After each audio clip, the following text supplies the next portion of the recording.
Hallelujah. Ngiyabingelela bathandekayo egameni lenkosi Jesu Kristu. Amen. Ngithi namuhla sizawubuka uphawu lwesine olukhomba ukuthi uJesu sowusemnyango, olukhomba ukuthi sesisemalangeni ekugcina, okuyi-sign of, one of the signs of the end times. Ungathi uzawuthatha incwadi utshele ukuthi number 1 uthole lokho engikushoyo, ilist yami lebathandekayo, taking it from Bible. Onke lama sign engikunika wona nabani lokhuluma ama signs of the end times angakunika, but hayi ngale order. Akusiyi order of importance le engikunika yona. Ngiyalista nje ukuthi namhla ngunika nayo. Uyabona lo? Ungabeza ukuthi vele isign nje iqala number 1 ikhomba uhlubuka kwabantu. Onganginika sign number 2, onganginika lenye ngaphandle kwale ukuthi number 1 no. Akusiyi listed in order of importance. Umane nje ngiyafaka nje bathandekayo le sign yanamuhla kunawuyigcina kuyikhulumisa namhlanje. Ngawuphinde ngicedele kahle evikini elizayo nangabe uJesu angakabuyi nathi sisaphila bathandekayo. Siyavula ke incwadi yaMateyu isahluko 24 verse number 11. Bese ngamfunda verse number 3 na 4. Kodwa ngiyamekela ngamabomu ufuna verse number 11 kuphela. Bese ngaphinde simfunde futhi na verse number 24. Kodwa nje ke ngiyamekela bathandekayo ngenxa yesikhathi. Naye ukhuluma ngokudukiswa kwamaKristu emalangeni ekugcina. Christians being deceived. Ngiyafunda verse number 11. Kuyawuvela abaprofeti bemanga labanyenti bedukise bantu labanyenti. Ngifunda incwadi yaMateyu isahluko 24 verse number 11. Kuyawuvela abaprofeti bemanga labanyenti bedukise bantu labanyenti. Kani moya wami uyavuma noma ngithi isikhathi nje ngasidla. Verse number 4 lapha ngasekugcineni uthi lo verse number 4 egcineni uthi bedukise labanyenti. Ngenxa yesikhathi ngelifundi lonke. Lo verse number 24 lapha ngasekugcineni uthi kuze kudukiswe nalabakhethiwe naku nekwenteka. Uze kudukiswe nalabakhethiwe, the elect. Yethi la abakhethiwe, labakhethiweyo lelozwe laphezulu. Asithandaze. Baba wethu othandekayo, isiwe Nkosi yethu Jesu Kristu, sithatha nathi ithuba namhlanje uNkulunkulu ekuseni. Siyakubonga uNkulunkulu wethu usipha lethuba lokuma phambi kwebandla lakho Nkosi and share from your word. It is our prayer, Heavenly Father, this morning, ukuthi wena ukhulume nathi. Silambele wena. Hlangabezana nesidingo sethu uNkulunkulu. Siyakhuleka ngokukholwa egameni laJesu Nkosi yethu. Amen. Uyazi ukuthi uma uJesu embula imfihlakalo yokubuya kwakhe, imfihlakalo kuzakwenzeka nasaza ubuye emva kokuba abafundi bakhe bambuze izikhathi ezintathu, 3 times. Ubatshelile abafundi bakhe ukuthi abaprofeti abanengi, numerous false prophets will arise. Uthi bazawuvuka laba profeti bamanga baqitheke babe lapha emhlabeni. Baza futhi okungimangalisayo lapho ukuthi they will attract many following. Bazawuba nabalandeli abanengi, izindimbane kusho uJesu ngalamalanga ukugcina. Kuzothi nje emasonto lazawugcwala nhlinhlime kulamalanga ekugcina ngiwe ba false prophets. Ngoba bayakhona lo attract abantu babazuze abantu babuye ngakubo. Hey, matter. Now we find the verse letting many false prophets will rise up and deceive many. So many people shall be deceived. Bantwana benkosi. Yingakho ke namhlanje ngawukhuluma ngale ndaba le yokuvela kwalaba propheti bamanga. Kuloko engizawukhuluma ngako namhlanje. Asibuke le ndaba nje yaba propheti bamanga. Uyazi ukuthi iTestament elidala esilibiza ngokuthi OT. Asikabe sisasho ukuthi Old Testament nasesithathu.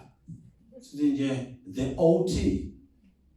Bosalawazi wena ukuthi sisho the Old Testament. Bofeleba lo O nalo T.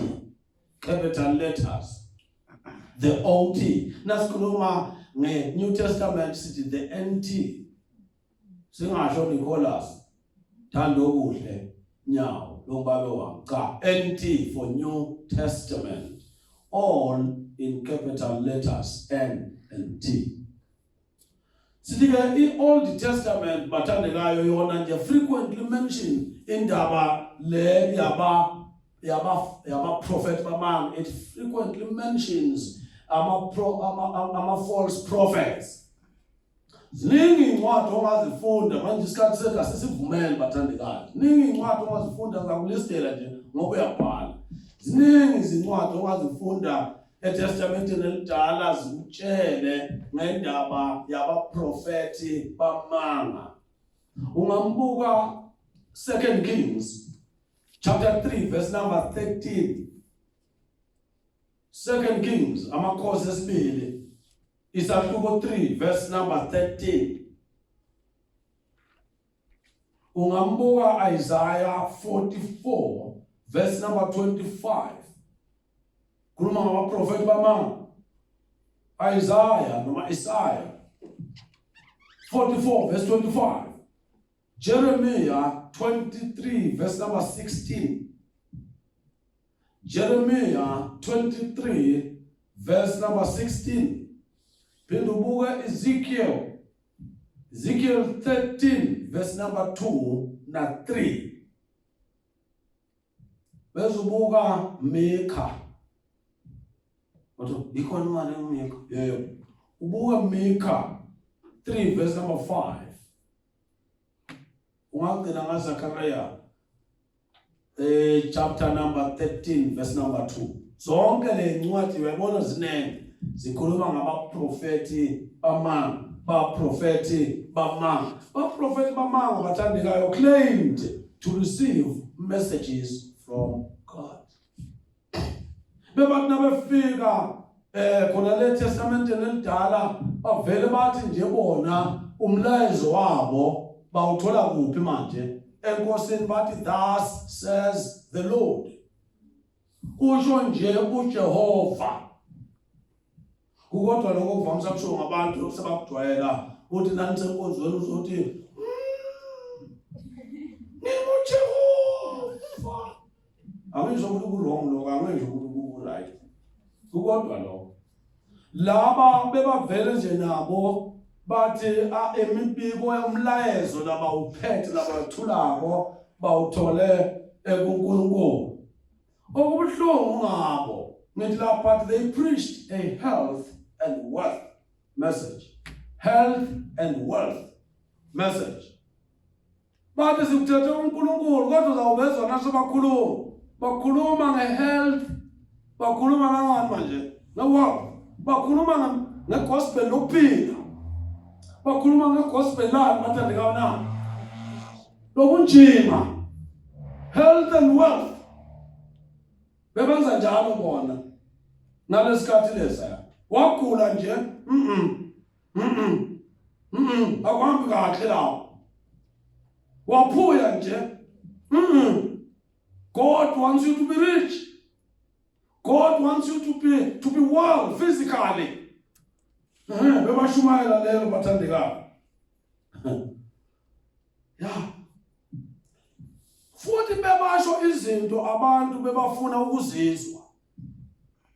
Ngithi la They said what people wanted to hear. Even when the nation was not following God as it should. Bebatshela abantu lokho abantu bebafuna ukukuzwa. Noma abantu kuleso sikhathi leso bebangamlandeli uNkulunkulu ngendlela kwakumele ukuthi bamlandele ngayo. Kodwa manje laba bebavele bona babatshela ukuthi kuzanambela kahle. Kuzanambela kahle. This is your year. Ngaka sikia sakho ufuna nilendroba ngaka. Receive your key. Receive your wife. Receive your marriage. Bebangandaba nje ukuthi bantu bemenjani na uNkulunkulu. Bebayikhuluma indaba yesono. No. Bebayikhuluma indaba yesihoko. Bazawathusa abantu bangaseze esontweni. Isono bebantu kuthakatha. It's a weakness. Weakness. Yeah. Are you aware ukuthi nangesikhathi sikaJesu? Lesikhathi uJesu lapha emhlabeni. Bebakhona abaprofeti bamanga. Manza systematic theology manje. Now is the systematic theology into ikhulumayo ithatha iTestament elidala. Ubuye nayo ngesikhathi sikaJesu. Ubuye nayo ngesikhathi sabaprofeti. Bese ubuye nayo ngesikhathi samanje. Hayi lapho ke le doctrine noma leso sifundiso sakho simile lapho. Awuthatha iverse linye nawe systematic theology uthi ushaye ngalo. Lingizebo nabo abantu zonke kwasikho bathathe lenye iverse. Nawenza systematic theology wenza njengoba ngisho ubuka iTestament elidala. Sesibonile ngosuthi liyakhuluma noma singakawafundi nginikile amakhanza okusifundela. Likhuluma abaprofeti bamanga bebakhona. Nangesikhathi sikaJesu ke ungamangala ukuthi bebabanengi kangakanani baprofeti bamanga nanamuhla. Ngisho nangesikhathi abapostoli bolokwana Paula bebakhona baprofeti bemanga bebabizwa ngokuthi ngama false teachers ngalezo sikhathi. Nikhona bathandikayo. Ngoba ama false preachers, false teachers konke lokhu kungena kuma false prophets. Kukhona ama false teachers abafundisa ama false teachings. Heresy. Heresy isifundiso samanga, isifundiso yokweduka sithi heresy ngetheology. Ngifuna ukunonisha nje bathandekayo ngisagena bese ngiyakhona. Ngizawuhle nginika namagama angathi ukuthi cina kancane for your own benefit. Bayabona ngahle ngathi nje khuluma ngo systematic theology bathi yini ke manje le nto le. Khuluma ngabo heresy baba heresy into elula kakhulu but nje kubambe lezi zinto ngifuna ukuthi ube balanced wena mntwana kaNkulunkulu. Angithandi ukunika abantu ukudla okuqinile, ngifuna ukubanika lokho sekudlakazwa okwadlakazwa kwenzele ukuthi phela badle kahle ngoba basiwa ama-giraffes kuphela adla phezulu, izimvu zidla phansi. Ake bathandekayo. Kodwa nje beyond vele khona okuningi ngiseza nalamanye amaganyana amakhudlwana la. Kungabe wethusa lo. Ngithi ke laba bantu laba ke nalamuhla bakhona. They are the popular leaders who tell people what they want to hear, such as God wants you to be rich. Batshela abantu lokho abantu abakufunayo. Yabona nje langakutyala uNkulunkulu ufuna ukubusisa manje nginikele imoto. God is going to bless you. Uzawumangala iphela izinto azawenzela zona ukhona. Yazi abaningi abantu bangayishiya imoto. Ngoba bezule ukuthi emva kwale moto uzawubalanga manje. Isikhathi esiningi ngale ndlela le yalomprofeti lo wamanga kugcina kunjinga yena uphuya laba bantu athi abalethe imoto zabo, balethe amabhizinisi abo, balethe zonke izinto zabo. Isikhathi esiningi kakunikela akusirong ukunikela nokuthi abantu abanikele. Sengisho ukuthi nika mina le moto. Yini angakathi uNkulunkulu wena mfundisi nika nomuntu lemoto uzobusiseka phela kufuna lo prophet noma ufuna konke kuze kuye athi yena uyi-fertile soil.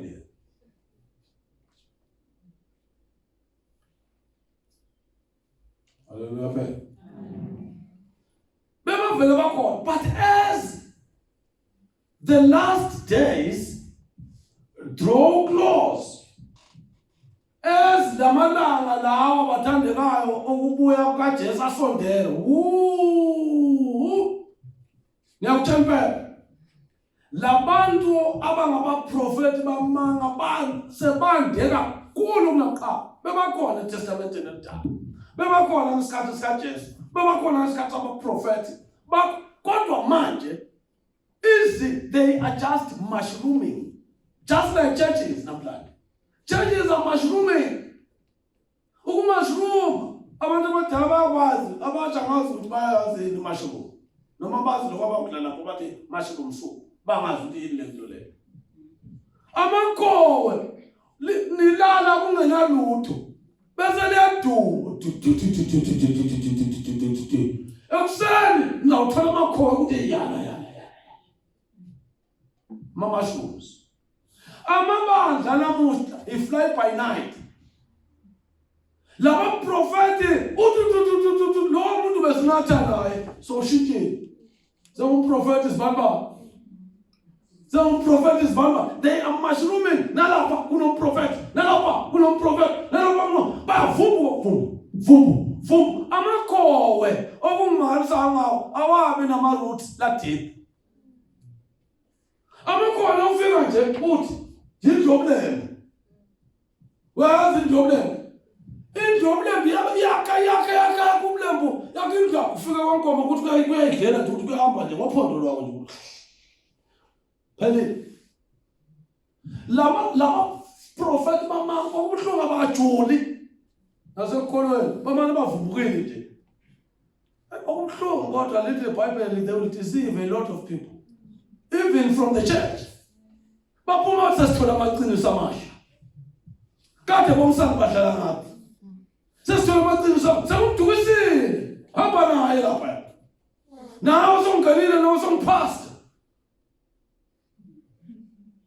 Some pastor now.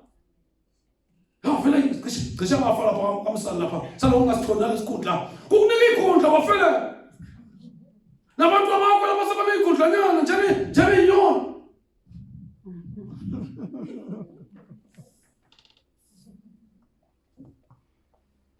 Uyazi ukuthi abaprofeti bamanga, I'm telling you, they are very common namhlanje. Very common. Let me show you Jesus uthi nasazawubuya yena siyobona ukuthi kwande baprofeti bamanga. They are very common. They will gain influence in the church by claiming to have new revelations to serious problems. Uma uvela ama problems yengabo COVID nje. Abaprofeti bamanga bajabula bafe. Sengithola sambulo. Uthi uNkulunkulu le COVID le nivezwa unako. Kufuneka abantu benze na. Unezambulo yena ezivela kuNkulunkulu uprofeti wamanga. Manje abantu bayathanda umuntu onesambulo. Ungembulele uNkulunkulu. I have a new revelation. Basho njalo bona. Ivela ku my God le revelation yabo. Uyazi ubuhlungu ngalaba prophet bamanga la. They deny the proven word of God, written word of God, which is the Bible. Bathi cha iBhayibheli siyalibona wakhuluma ngalo uNkulunkulu lezayikhathi. Kodwa namuhla uNkulunkulu ngiphathise fresh revelation. Ubokhumbula ukuthi kuqala uNkulunkulu wayekhuluma nabo-Abrahama, wayekhuluma nabo-Mateyu, namuhla uNkulunkulu ukhuluma nawe. Unomlayezo omusha. They claim to have progressive revelation. but kune progressive revelation. uNkulunkulu uyaqhubeka azambule nakuba the word of God, the written word of God, the logos laphaya eBhayibhelini ku Revelation ikhuluma kahle ukuthi akusekho umuntu ozawukwengeza kulesambulo lesi, akusekho umuntu ozawuphumula kulesambulo lesi, sesenele. Noma ngangibani oclaima to have a revelation from God kufanele ukuthi ivumelane nokushiwo ngumbhalo. If it contradicts what the Bible is saying, leyo nje umhlolo wodwa. Noma ngathi ngibuya entabeni bengizilile 21 days nomsuku omngu-21 kwazojalo moya komprofeti wamanga kosoma intombazana kwathi ngakubona lapha kubo-WhatsApp kwathi ngibuye entabeni bengizilile uNkulunkulu ngitshelile ungikhombe wena kwathi lo ntombazana ukahle hayi mina kwathi lona utsho mbamba uNkulunkulu shigama lakho, I received it from the Lord. Kwathi lo ntombazana lalela lapha bayibona labanye le video clip kuleso sikhathi ukuthi nje sayinama mina ngikho izinto ngoba ngibekisa ngazo kuthi lo ntombazana Nkosi yami akusena nkinga-ke kodwa-ke ngifuna wazi ukuthi mina ngi-HIV positive, mina ngine-cancer sekusele 18 months kuthi ngife. Kwathi kusakhuluma lo ntombazana wayebaleka umprofeti wamanga kushiya kanjani. Lord, I received it from the Lord. So many people claim to have received from the Lord so many religious thoughts kanti nami kudlalwa ngabantu. Kulekathi lo sinzima yentaba kunzima kumazima egaleni lenyo. Much of Christianity will be in a spiritually rebellious and unfaithful condition. Uyazi ukuthi la enkolweni uKristu wena umntwana kaNkulunkulu kutawuba ne-spiritual rebellion esenzima. Abantu bayovukela lenkolo yobuKristu bayishiye. Futhi bantu angeke baze bethembeke nakule nkolo le yobuKristu. Nalabo bathi bangamaKristu are not going to be faithful ebuKristwini babo ngenxa yalo moya walesikhathi. Those who are totally committed to living by the word or by the truth and standards of God's word will be in the minority.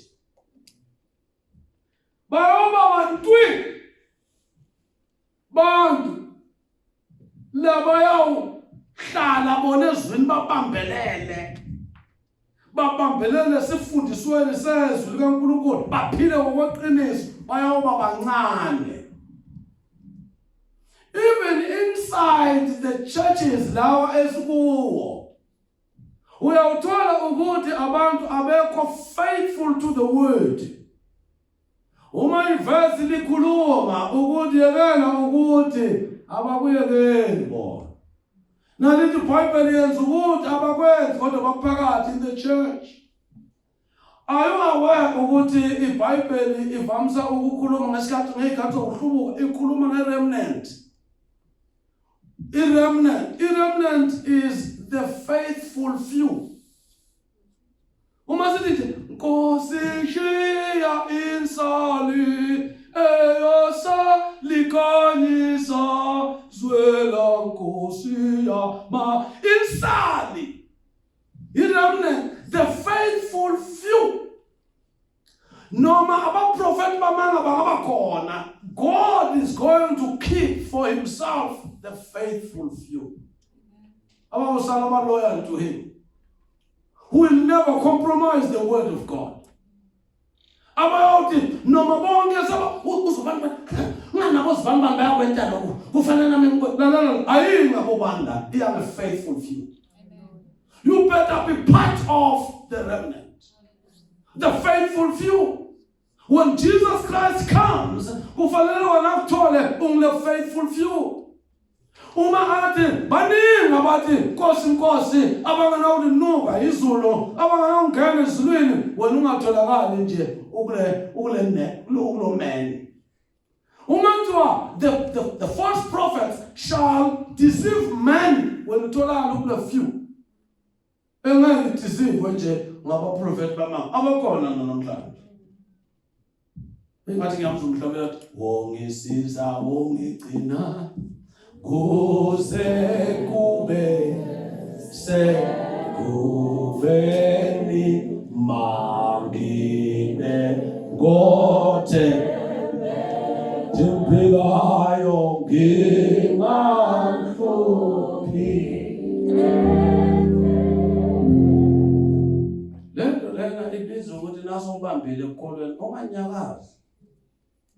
Unganyakazi uthi Paul anabhalela abafana abanjengabo Timothy nabona boTitus uthi lalela lokho lokubambile mntana wami okuzwekile. Lokho okuzwekile bamsalibamba kona. Lokunye uzathola sekungemanga. Wazi ukuthi ukuthola ebani lento. Wazi ukuthi mina ngithanda umuntu qhamuka ithendo siyagijima sesiba lapha. Oh Yesu Jesu. Yewe. Kukhona amathende ofanele siwahambe, kukhona amathende ofuna singahambi. Kunama crusade okumele ahanjwe ngithi, kunama crusade okumele singahambi. Mawufika udansi, uhlala phansi ubuke ukuthi kuyakhona yini. Bese uyabaleka ngona. Naba busika. Bible lethe phelelana ingena ngomnyango omncane. Abaningi bayafuna ukungena ukuthi bayahluleka. Abantu abaningi bagijima nabaprofeti bamanga kulethu. Kulamalanga nje abantu bahloshwe una imithetho yeCovid. Kuthi sayithi 2 meter. Kuphela kuba prophet bamanga kulamalanga. Angisho ukuthi wonke amasonto aphela bathandika kakhulu abaprofeti kodwa amaningi abo. Afundwa izwi kuyanukwana nje. Bayatshelana ukuthi uthini uNkulunkulu. Sikuphi isikhathi sokufunda izwi. Mina into yangenza ngashiya ebandleni lami elidala ngeEnglish la. Sasingekho kakhulu isikhathi sokufunda izwi. Kwafundwa nje kancane. Bese behla ngobonda abantu bayifakazela le verse. Bathi basuka lapho bese kuyajikwa. Ngabe senifika kaManzini. Salomgijima lapha ngathi. Sitholeni besijima. Ukugudu lapho nje ukugijimisa amadola bengashesha ukuthola. Kodwa spiritually ke. Good. Sasiyabona namhlanje labantu abantu basindisiwe. Isikhathi sezwe sincane. Isikhathi esiningi kuyahlatshela. Khuzwa amadimoni. Kwenziwa imangaliso. The word of God, alilona insizwa iyawuhlanza kanjani indlela yayo. Abezethu ngokuqaphela okusho izwi. Ayikho lento leyo kulezi. Many who claim to be loyal Christians will accept new revelation, even though it conflicts with God's word as revealed in the Bible. Abaningi abantu laba abacommitted enkosini esibaziyo ukuthi cha vele labantu lampela bayasho ukuthi bona loyal kuKristu bayawivuma bazawuvuma lama new revelation. Wena abafana kuphuma lapha kithi usishilo iyabhona lento yabona phela kuyadliwa la ngaphandle yabona kule health and wealth gospel kuyadliwa mntana kuyadliwa kuzawuphuma lapho ubona wathi siyabambelele lapha ngala verse ethu John 13:1 tiyabhalwa kade mina have a new fresh anointing sisi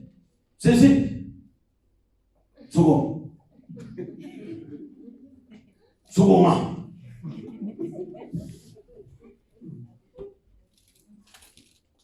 Lonke sabe sikuthanda silonke lapha. Uyakhula wena. No vele siyazi la. Lapha. Uzawuphila. Lifundwa nini izwi? So sesibuyele emuva manje bathandekayo. Okunye vele kuyakunuka mbamba ungazange ukubona ukunuke mbamba. Ulungisela sakunuka eBig Band nga-1990 sanginuka isize ngase ngifundisile. Sanginuka sangitshela ukuthi uhlala uphathwa enhloko wena. Kunelikhaya lelinjele engakini sasingakaze safika. Ngoba phela abathandekayo wathi nayijikjela induku zakhe eMoses nezanusi zaFaro zajikjela induku zazo zaguquka zaba yinyoka. Ungacabanga ukuthi ayiphili lento yaba false teachers. Yaba prophet bama iyaphila. Benza imimangalise ngiyo. Bakunuka abantu wena usebenza kanambhodi wena. Unesifundo basibakutshela kukhona abangakufuni lapha kanambhodi bese la usheshe uyababona. Ngoba ngeke ube ngumholi bakufune bonke usimali futhi ngeke ube ngumholi bangakufuni bonke usiko kufa. Kukhona bazakufuna kukhona bangakufuni.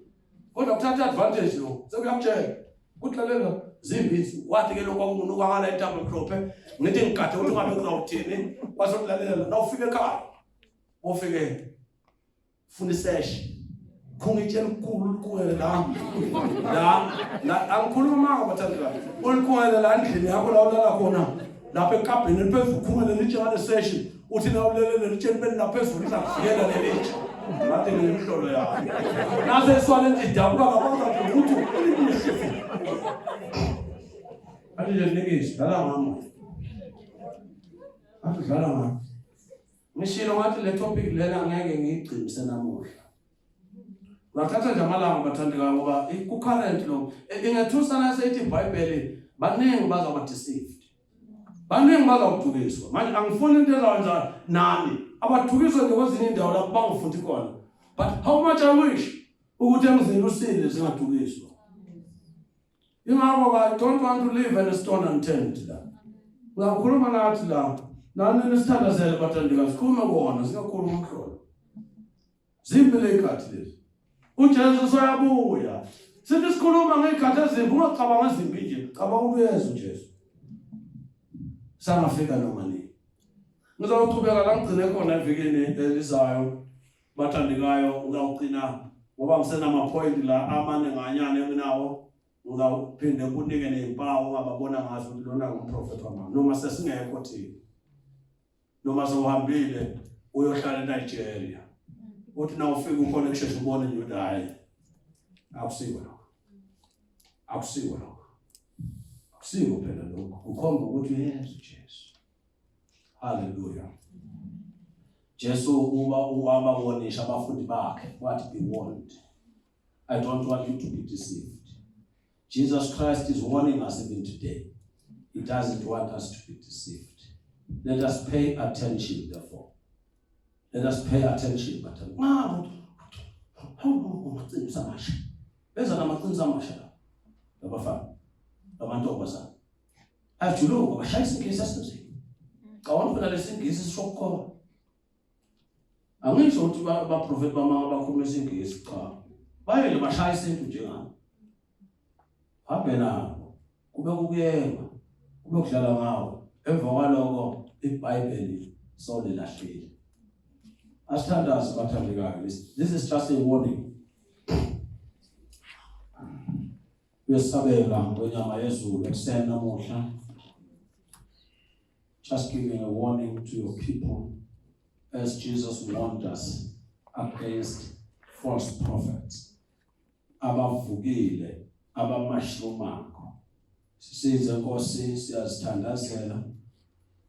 Sisize Moncwele, sisize Baba.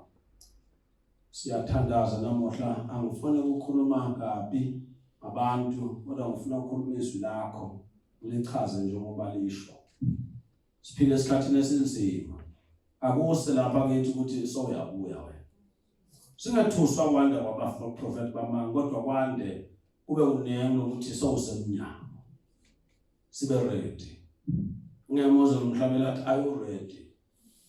Athi be ready for him. Because nami ngisize ngathi sengishumayela abanye athi uJesu nasabuya athi kimi disqualified. Angufuni lokho Nkosi. Nami Nkosi angihlala ngolindele. Njengoba abazalwane nabo sibawonisha ukuthi ozawuyenza lana ulibala. Oh, bless us, Heavenly Father, we pray. In the precious name of our Lord Jesus Christ. Amen.